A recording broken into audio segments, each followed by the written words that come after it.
दोस्तों, मूवी की शुरुआत में बताया जाता है कि आज से 1000 साल पहले इंसान और टोल साथ में रहते थे। फिर यूरोप में एक नए राजा का शासन आया, जिसे चर्च ने ईसाई धर्म फैलाने का काम सौंपा। उसका नाम सेंट ओलाफ था। उसने धरती से टोल्स को ख़त्म कर दिया। तभी नोरा की मॉम आती है, तो उसका पिता उसे सोने को बोलता है और कहता है कि बाकी कहानी बाद में सुनाऊंगा। अब कहानी 30 साल बाद की दिखाई जाती है। नोरा अभी भी टोल के बारे में रिसर्च कर रही थी। उससे मिलने के लिए एडरसन आता है और बताता है कि उन्हें कुछ मिला है, जिसके बाद नोरा उसके साथ जाती है। एडरसन उसे बीमोक लेब ले जाता है, जहां उन्हें बहुत बड़ा टोल मिला था, जिसे देखकर नोरा चौंक जाती है। एडरसन उसे बताता है कि यह टोल अभी भी सो रहा है और हमने सारा इंतजाम करके रखा है। अगर टोल जागता है तो हम यूवी लाइट की मदद से उसे पत्थर का बना देंगे। तभी इस प्रोजेक्ट की हेड प्रोफेसर रदानी आती है, जो बताती है कि टोल का डीएनए इंसान से नहीं बल्कि पेड़ पौधा से मिलता है। नोरा कहती है क्योंकि वह प्रकृति का हिस्सा है। जिसके बाद एडरसन उसे अपने ऑफिस ले जाता है, जहां टोल के बारे में जो कुछ भी मिला था वहां सब कुछ था। इसके बावजूद ये लोग टोल के बारे में ज़्यादा कुछ पता नहीं लगा पाए थे और सरकार की तरफ से प्रोजेक्ट को बंद करने की धमकी आ रही थी। इसीलिए इन्होंने नोरा को बुलाया था, ताकि वह टोल के बारे में कुछ पता कर सके। एडरसन उन्हें सेंट ओलाफ का टोल कानून भी दिखाता है, जिसका आधा ही टुकड़ा इनके पास मौजूद था, और उस टुकड़े के हिसाब से सेंट ओलाफ ने धरती से टोल को बाहर निकालने की बात कही थी। इसे पढ़ने के बाद नोरा सोचने के लिए कुछ समय मांगती है और बाथरूम का बहाना बनाकर टोल के पास जाती है और उसे छूकर कुछ गुनगुनाने लगती है, जिसका असर उसके ऊपर होता है। यह हमें कंप्यूटर में दिखाया जाता है और नोरा को लगता है कि इसका कोई असर नहीं हुआ। तभी टोल अपनी आंखें खोलता है, जिसे देखकर सब लोग डर जाते हैं। प्रोफेसर अपने आदमी को यूवी लाइट तैयार रखने को कहता है, ताकि अगर कोई दिक्कत होता है तो प्रोफेसर उसे पत्थर का बना सके। लेकिन प्रोफेसर रदानी उसे ऐसा करने से मना करती है, और जब प्रोफेसर उसकी बात नहीं मानता तो प्रोफेसर रदानी यूवी लाइट ऑन करने वाले बटन के ऊपर पानी गिराकर उसे खराब कर देती है, जिससे यूवी लाइट बंद हो जाता है। जिसे देखकर सब लोग वहां से भागने लगते हैं। टोल अपने हाथों में बंधा हुआ सिक्का तोड़कर वहां से बाहर निकल जाता है, पर किसी को नुकसान नहीं पहुंचाता और वहां से चला जाता है। इस घटना के बाद प्रधानमंत्री टोल को मारने का आदेश देता है, क्योंकि अगली बार बहुत सारे लोगों की जान गई थी। नोरा उसे समझाने की कोशिश करती है कि हमने अगली बार भी यही गलती किया था, पर प्रधानमंत्री उसकी बात नहीं मानता और कहता है कि अगले बार मेरे भाई की भी जान गई थी उस ऑपरेशन में, जब उसे घंटी बजाने का काम मिला था। जिसके बाद नोरा और उसके साथी कैप्टन क्रिस के पास जाते हैं, क्योंकि वह इस ऑपरेशन को लीड कर रहा था। कैप्टन क्रिस और उसका साथी आमिर उसे देखकर पहचान लेते हैं, क्योंकि इससे पहले वाले ऑपरेशन में भी नोरा उनके साथ थी। कैप्टन क्रिस उसे अपने साथ लेने के लिए तैयार नहीं होता, क्योंकि अभी वह सरकार के लिए काम नहीं कर रही थी।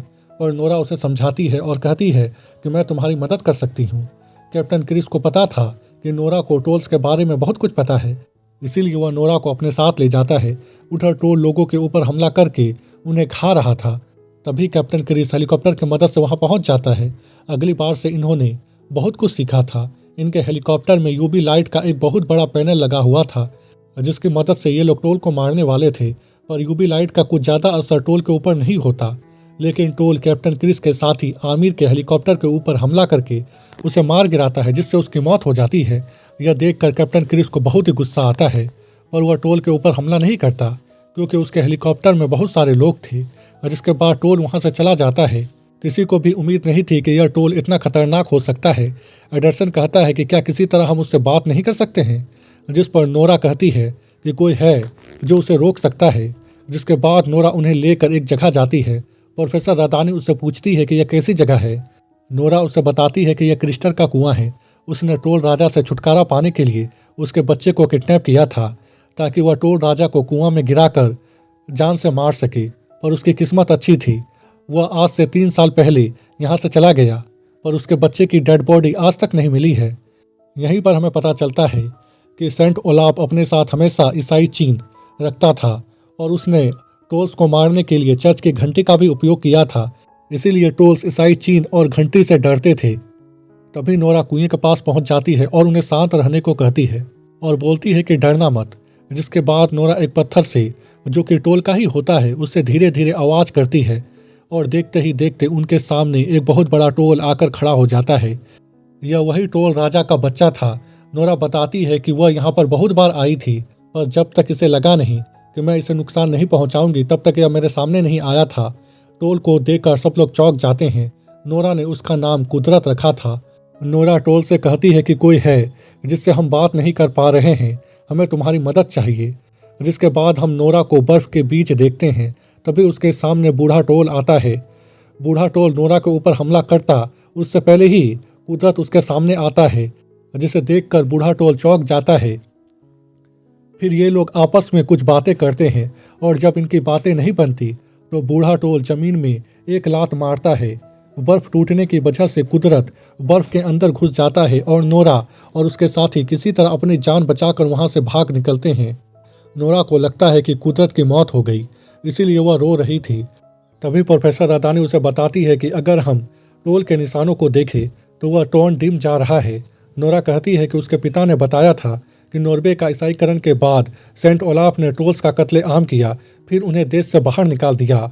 उस समय टॉन डिम, जिसका नाम निडारो था, देश की राजधानी हुआ करती थी और इसका मतलब था कि टोल अपना बदला लेने के लिए निडारो की ओर जा रहा था। इसीलिए नोरा अपने साथियों के साथ निडारो के गिरजाघर पहुंचती है, क्योंकि उसने टेलर के किताबों में पढ़ा था कि सेंट ओलाफ का मकबरा इसी गिरजाघर में है। टेलर उसे लेकर गिरजाघर के उस जगह पर जाती है जहां उसे लगता था कि यहाँ पर मकबरा हो सकता है। और उनकी किस्मत अच्छी भी थी, क्योंकि एडरसन एक ऐसे छेद को खोज निकालता है जिसके अंदर 3 मसाल का लोहा डालने से ये लोग उस जगह पर पहुंच जाते हैं जहां पर उसका मकबरा रखा हुआ था।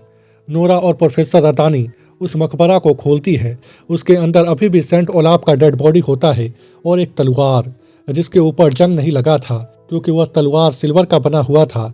तभी नोरा को उसके पास से टोल कानून का दूसरा टुकड़ा मिलता है, जिसे मिलाने पर इन्हें पता चलता है कि सेंट ओलाफ टोल पर किए अत्याचारों के बदले उन्हें घर देना चाहता था, पर चर्च टोल का खात्मा चाहती थी, इसीलिए चर्च ने सेंट ओलाफ को मरवा दिया।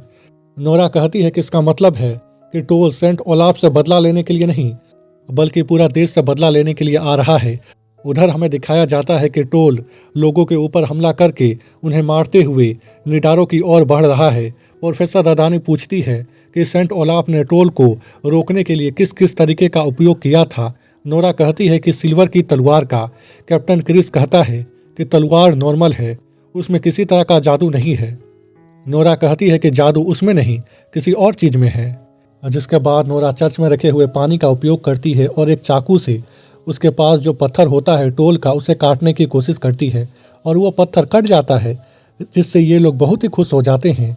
नोरा कहती है कि टोल को ख़त्म करने के लिए हमें बहुत सारा जादुई पानी चाहिए, वह हम कहाँ से लाएंगे। टेलर बताती है कि चर्च के नीचे सेंट ओलाफ का जादुई झील है जहाँ से यह पानी आया था। जिसके बाद ये लोग लोगों की मदद से बहुत सारा पानी बड़े बड़े डिब्बों में भरकर उसमें बम लगा देते हैं। कैप्टन क्रिस अपने लोगों से भी मदद लेता है। टोल जब आता है तो एडरसन और टेलर घंटी बजाकर उसे रोकने की कोशिश करते हैं। इसी समय मिलिट्री के लोग उसके ऊपर हमला कर देते हैं, पर इससे टोल को ज़्यादा नुकसान नहीं पहुंचता। घंटी की आवाज़ से टोल बहुत ही परेशान हो जाता है और एक पेड़ उठाकर चर्च के घंटी के ऊपर हमला करता है। एडरसन और टेलर बहुत ही मुश्किल से अपनी जान बचा पाते हैं। इसके बाद टोल जैसे ही आगे बढ़ने की कोशिश करता है, पानी से भरा हुआ डिब्बा ब्लास्ट हो जाता है। इससे टोल को ज़्यादा नुकसान नहीं पहुंचता। वह बहुत ही जल्दी खुद को हील कर लेता है और उनके पीछे आने लगता है, जिसे देखकर नोरा और उसके साथी वहां से भागने लगते हैं। तभी पीछे से आवाज़ आती है, जिसे सुनकर टोल रुक जाता है।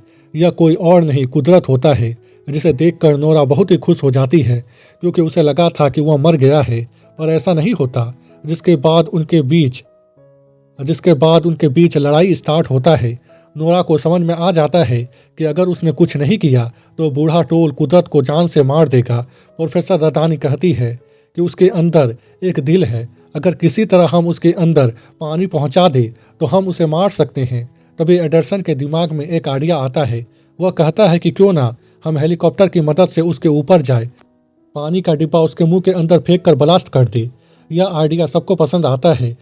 जिसके बाद एडरसन हेलीकॉप्टर में बैठकर कैप्टन की मदद से उसके ऊपर जाता है, पर उसकी किस्मत खराब होती है। बम का रिमोट नीचे गिर जाता है। नीचे नोरा बूढ़े टोल के ऊपर गोली चलाकर उसका ध्यान भटकाने की कोशिश करती है ताकि वह कुदरत की जान बचा सके। तभी कैप्टन एडर्सन को ग्रेनाइड बम देता है और कहता है कि किसी को उसके मुंह में घुसने से पहले इसे दबाना होगा। एडर्सन कहता है कि मतलब किसी को उसके मुंह के अंदर घुसना होगा। एडर्सन समझ जाता है कि वह कोई और नहीं बल्कि वह खुद है। इसीलिए एडर्सन अपनी पत्नी से बात करता है और उसे सब कुछ बताता है और कहता है कि मेरे बच्चे को बताना कि उसका पिता सुपरमैन था।